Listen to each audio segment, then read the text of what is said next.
नमस्कार, मैं हूं शम्स ताहिर खान और आप देख रहे हैं वारदात। कोरोना ने हर तरफ कहर मचाया हुआ है और अब इसने जेल के अंदर भी दस्तक दे दी है। बिहार के डॉन और पूर्व सांसद शहाबुद्दीन की कोरोना ने जान ले ली।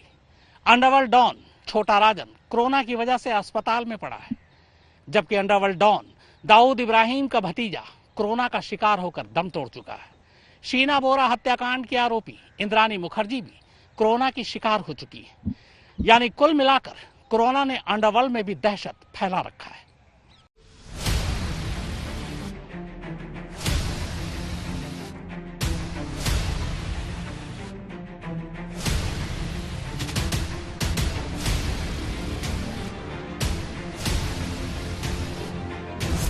अंडरवर्ल्ड पर छाया कोरोना का खतरा। खौफ में है अंडरवर्ल्ड के बड़े बड़े गैंगस्टर। कोरोना की भेंट चढ़ गया पूर्व सांसद और डॉन शहाबुद्दीन।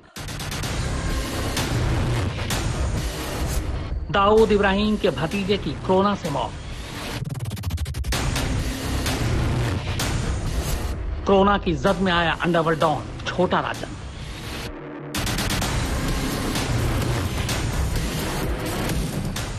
अभी तक कोरोना हमारे आपके घरों में घुस रहा था, मगर अब ऐसा लग रहा है कि कोरोना के इस वायरस ने अंडरवर्ल्ड की सुपारी ले ली है। यह वायरस अंडरवर्ल्ड में दस्तक दे चुका है। India's most wanted don Dawood Ibrahim तो पहले ही कोरोना पॉजिटिव हो चुका था। इंटेलिजेंस एजेंसियों के हवाले से ये रिपोर्ट आई थी कि दाऊद और उसकी पत्नी कोरोना पॉजिटिव पाए गए हैं। दोनों के कराची के आर्मी अस्पताल में भर्ती होने का दावा भी इन रिपोर्ट्स में किया गया था। इनमें कहा गया था कि दाऊद के पर्सनल स्टाफ और गार्ड्स को क्वारंटीन किया गया है। हालांकि दाऊद के भाई अनीस इब्राहिम ने इन खबरों से इनकार किया था, मगर अब खबर आई है कि कोरोना की दूसरी लहर में दाऊद के भतीजे सिराज कासकर की पाकिस्तान के कराची में मौत हो गई है। और तो और कोरोना के वायरस ने अंडरवर्ल्ड डॉन दाऊद के दूसरे रिश्तेदारों को भी निशाना बनाना शुरू कर दिया है। मुंबई की जेलों में दाऊद के दूसरे साथी और गैंगस्टर लगातार कोरोना का शिकार हो रहे हैं। और तो और कभी दाऊद के दाएं हाथ रहे और अब उसका सबसे बड़ा दुश्मन छोटा राजन भी कोरोना की जद में आ चुका है। तिहाड़ जेल में बंद अंडरवर्ल्ड डॉन छोटा राजन को कोरोना होने और उसकी पॉजिटिव रिपोर्ट आने के बाद उसे आनन फानन में दिल्ली के एम्स में भर्ती कराया गया है, जहां उसका इलाज चल रहा है। आपको बता दें कि छोटा राजन को पहले से कई और बीमारियां भी हैं। हालांकि अब तक जो खबरें मिली उसके मुताबिक उसकी हालत फिलहाल स्थिर है। तकरीबन 5 साल पहले साल 2015 को अंडरवर्ल्ड डॉन छोटा राजन को भारतीय खुफिया एजेंसियां इंडोनेशिया से भारत लेकर आई थी। भारत में दाखिल होते ही वो सीधा तिहाड़ जेल की सलाखों के पीछे पहुंच गया था। उसने बाहर की दुनिया नहीं देखी थी, लेकिन कोरोना वायरस का संक्रमण तिहाड़ जेल के अंदर पहुंचा। छोटा राजन कोरोना पॉजिटिव हुआ। उसके बाद से उसे दिल्ली के एम्स अस्पताल में भर्ती कराया गया है। उसका इलाज चल रहा है और सूत्रों के मुताबिक उसकी हालत फिलहाल ठीक है। वहीं तिहाड़ जेल में ही बंद बिहार के सबसे बड़े गैंगस्टर और पूर्व आरजेडी सांसद सैयद शहाबुद्दीन छोटा राजन की तरह खुशकिस्मत नहीं रहा।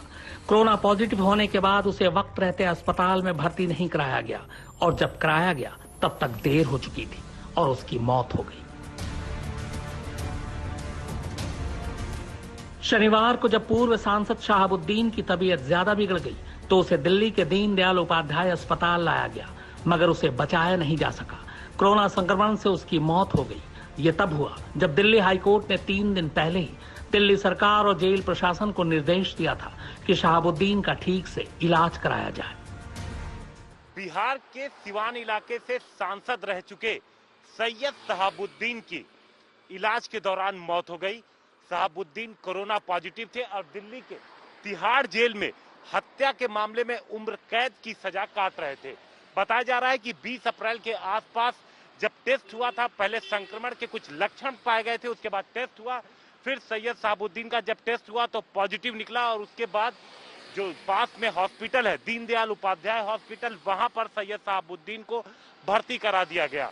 शुरुआत में हालत स्थिर थी, लेकिन बताया जा रहा है कि उनकी हालत 30 अप्रैल के आसपास गंभीर हो गई और इस दौरान शनिवार को 1 मई को खबर आई कि सैयद शहाबुद्दीन की मौत हो गई है।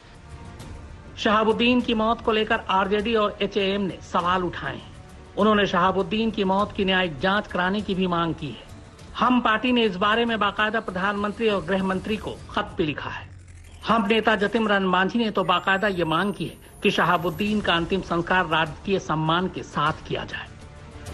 सिवान के पूर्व सांसद शहाबुद्दीन के मौत की न्यायिक जांच होनी चाहिए। साथ ही हमारे दल ने मुख्यमंत्री नीतीश कुमार जी और देश के प्रधानमंत्री नरेंद्र मोदी जी से भी आग्रह किया है कि चूंकि वो सिवान के सांसद रहे हैं, इसलिए उनका अंतिम संस्कार राजकीय तरीके से होना चाहिए। वहीं पंजाब की रोपड़ जेल से यूपी की बांदा जेल में लाए गए बाहुबली मुख्तार अंसारी भी कोरोना पॉजिटिव पाए गए हैं। कोरोना की चपेट में आने के बाद मुख्तार को उसकी उसी बैरक नंबर 16 में आइसोलेट कर दिया गया है। इस वक्त उसका बैरक नंबर 16 में ही इलाज हो रहा है। हालांकि परिवार वाले फौरन अस्पताल में भर्ती कराने की मांग कर रहे हैं, क्योंकि जेल में मुख्तार अंसारी का ब्लड शुगर लेवल काफी बढ़ चुका है। आपको बता दें कि बांदा जेल आने के अगले ही दिन मुख्तार अंसारी का कोरोना टेस्ट किया गया था और वो भी अपनी बैरक में अकेला था। ऐसे में वो संक्रमण की चपेट में कैसे आया, ये सोचने वाली बात है। जेल प्रशासन के मुताबिक मुख्तार अंसारी का करीब 10 दिन पहले एंटीजन टेस्ट कराया गया था, जिसकी रिपोर्ट पॉजिटिव आई थी। उसके बाद से उसे जेल में इलाज दिया जा रहा है।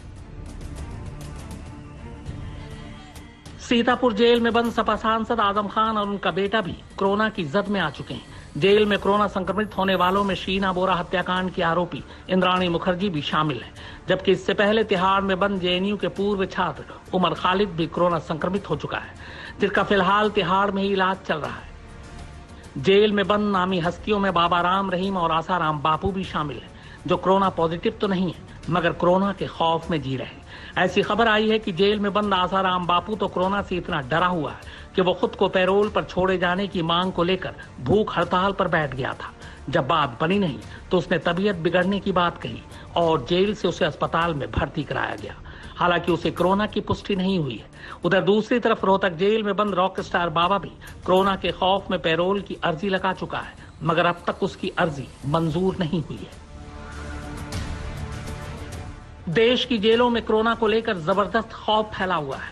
होना भी चाहिए, क्योंकि कोरोना का इस वायरस का इलाज या उससे बचने के उपाय नहीं किए गए तो ये जेलों में आपस में सट कर रहने वाले कैदियों की लाशों का अंबार लगा सकता है।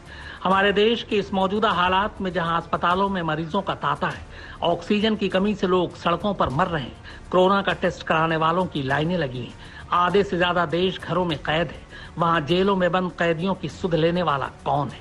2 गज की दूरी, मास्क है जरूरी, यहाँ कैसे मुमकिन है? सिर्फ दिल्ली ही नहीं बल्कि देश की तमाम अलग अलग जेलों में कोरोना का संक्रमण तेजी से फैल रहा है। इसकी वजह है जेल में संख्या से ज्यादा कैदियों का होना। मसलन किसी जेल में अगर 200 कैदियों की संख्या है तो वहाँ 400 कैदी रखे हैं।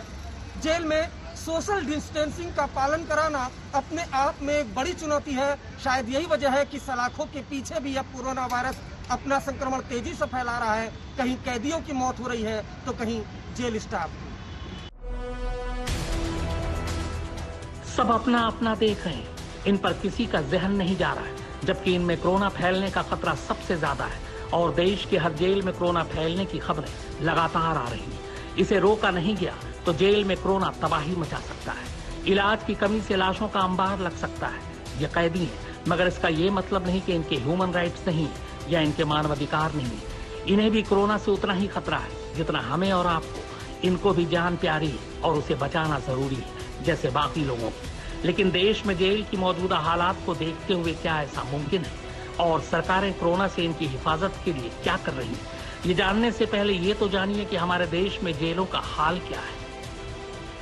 35 राज्यों और केंद्र शासित प्रदेशों में कुल 1412 जेल है। 2019 के एनसीआरबी के आंकड़ों के मुताबिक इनमें 4,78,600 कैदी हैं। जेलों में भीड़ भाड़ का आलम यह है कि यहाँ क्षमता से कई गुना ज्यादा कैदी हैं। 2016 में जेल ऑक्यूपेंसी रेट 114% थी, जो 2019 में बढ़कर 119% हो गया। देश में जेलें घटी हैं मगर कैदी बढ़े हैं और हर 10 में से 7 कैदी अंडर ट्रायल है। यानी हमारे देश की जेलों में बंद 69% कैदी ऐसे हैं जो विचाराधीन हैं।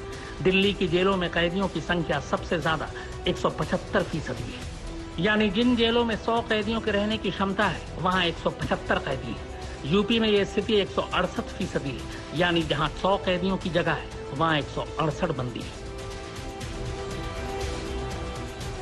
अब बताइए यहां कैसे हो पाएगी सोशल डिस्टेंसिंग जरूरी।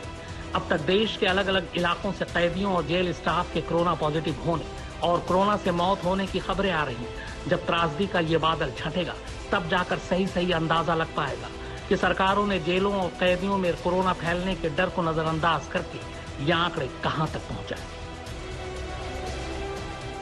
यहां जो आजाद है वही अपना इलाज नहीं करा पा रहा है।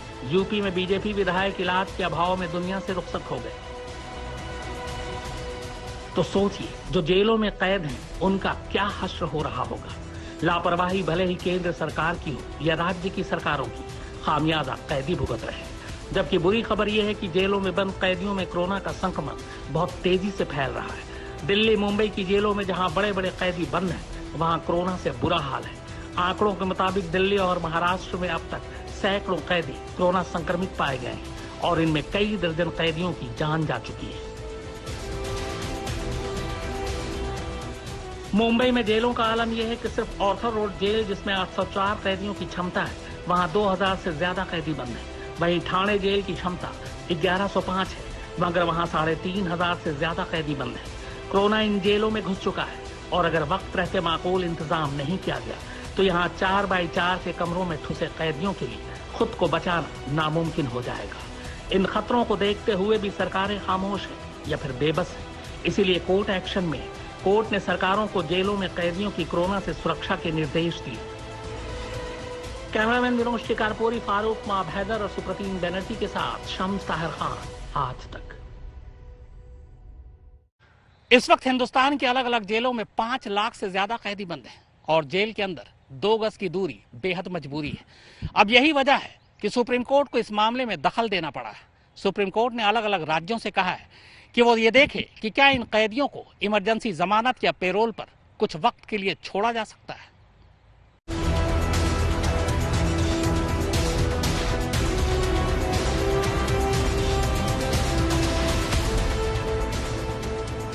साथ ही सुप्रीम कोर्ट ने कोरोना महामारी के मद्देनजर देश भर की जेलों में बंद कैदियों की चिकित्सा सहायता के लिए स्वतः संज्ञान लेकर सुनवाई की और कहा कि क्या हम इस हालात को देखते हुए जेलों में बंद कैदियों की भीड़ कम करने और जेलों की क्षमता बढ़ाने की कोशिश कर सकते हैं।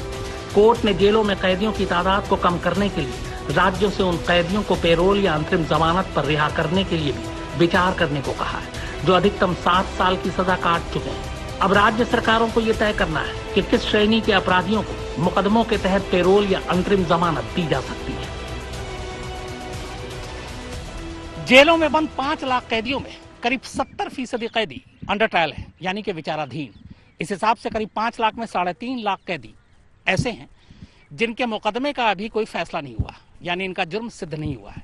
अब सवाल यह है कि इन विचाराधीन कैदियों में जिन्होंने संगीन जुर्म न किया हो, जिसकी सजा 7 साल से कम है, क्या उन्हें इमरजेंसी पेरोल या जमानत पर रिहा किया जा सकता है? बिल्कुल किया जा सकता है, लेकिन तिहाड़ जेल की यह परेशानी भी अपनी जगह सही है। पिछले साल उन्होंने करीब 6700 ऐसे कैदियों को इमरजेंसी पेरोल पर रिहा किया। 10 अप्रैल तक इन सबको वापस आना था, लेकिन आज 3 मई हो गया है, आधे से ज्यादा गायब हो चुके हैं। आपको बता दें कि भारत की जेलों में बंद कुल कैदियों में से 2/3 बिना दोष सिद्ध हुए ही कैद में है, यानी वो अंडर ट्रायल या विचाराधीन कैदी है। विचाराधीन कैदी वो होते हैं जिन्हें कैद में रखा गया है मगर उनका अपराध अभी सिद्ध नहीं हुआ है। औसतन निकालें तो यह तादाद 69% है। बहुत मुमकिन है कि कोरोना को देखते हुए इनमें से बहुत से कैदियों को पेरोल देकर जेलों से बाहर किया जा सकता है।